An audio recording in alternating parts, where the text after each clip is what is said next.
Del primer hijo de Abraham, Ismael, se formó el pueblo de los ismaelitas. De Madián, un hijo de Abraham que tuvo con su segunda esposa Keturá, se formaron los madianitas. De Esaú, nieto de Abraham, podemos decir que se casó con 3 mujeres cananeas y formó el pueblo de Edom. El primogénito de Esaú le dio un nieto y éste formó el pueblo amalequita. Por otro lado, tenemos al sobrino de Abraham, Lot. Del hijo de su hija mayor se formó el pueblo moabita, y del hijo de su hija menor salió el pueblo amonita. Así que directamente de los hijos de Abraham salieron los ismaelitas y los madianitas.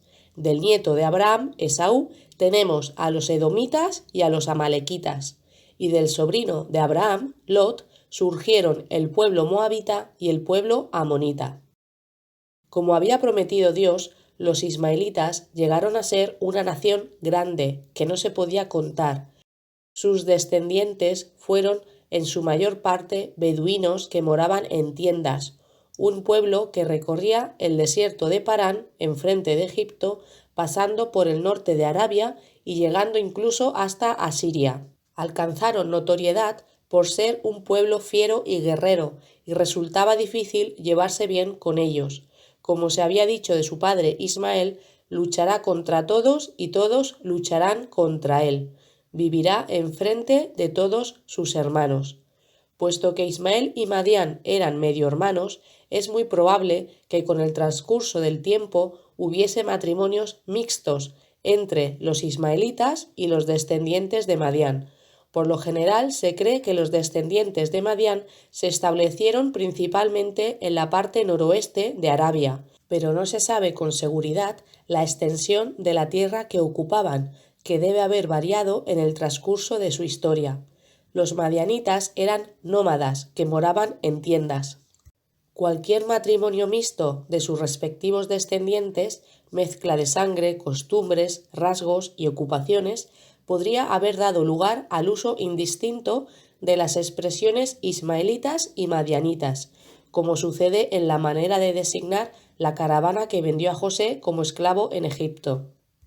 Moisés pasó unos 40 años en la tierra de Madián. Allí se casó con Ziporá, una de las 7 hijas de Jetró, el sacerdote de Madián. La tierra de Seir había pertenecido con anterioridad a los horeos, pero los hijos de Esaú desposeyeron a los jeques horeos y se apoderaron de la región. A partir de entonces el territorio llegó a conocerse como la tierra de Edom, aunque todavía continuó usándose su nombre más antiguo, Seir. Por estos caminos se transportaban ricas mercancías procedentes de Egipto, Arabia, Siria y Mesopotamia. El impuesto que se recaudaba por el paso de las caravanas de camellos o asnos que atravesaban los caminos probablemente contribuyó de forma considerable a la riqueza de Edom.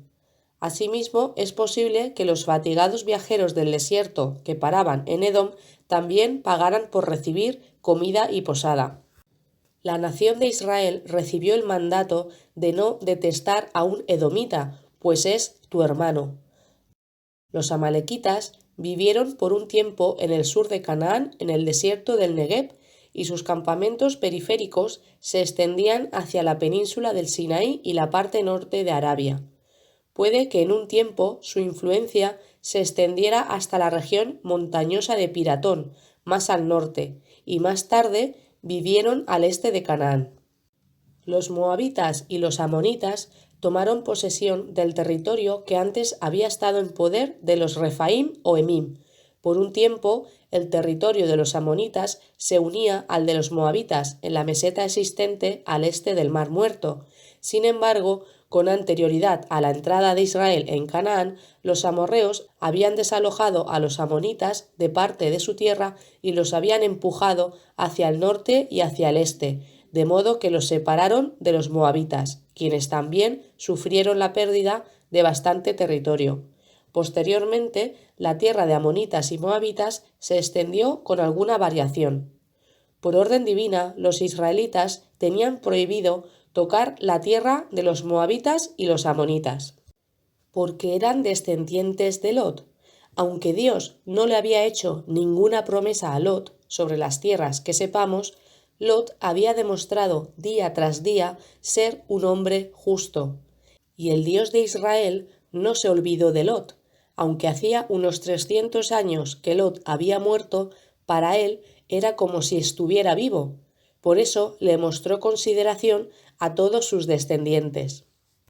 Al estar emparentados con Abraham, en un principio, estos pueblos practicaban la circuncisión, igual que los israelitas. Que sepamos, al menos los edomitas, los amonitas y los moabitas. También, al estar emparentados con Abraham, todos estos pueblos tenían la oportunidad de compartir la bendición que había recibido Abraham. Recordemos que el Dios verdadero le había prometido a Abraham que todo el que le bendijera sería bendecido.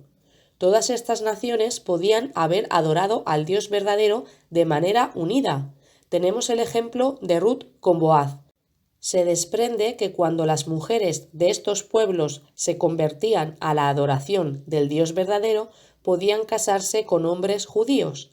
Sin embargo, el que Esdras y Nehemías exigieran que los hombres judíos despidieran a sus esposas extranjeras es una prueba más de que la admisión de mujeres extranjeras en Israel dependía de su aceptación de la adoración verdadera.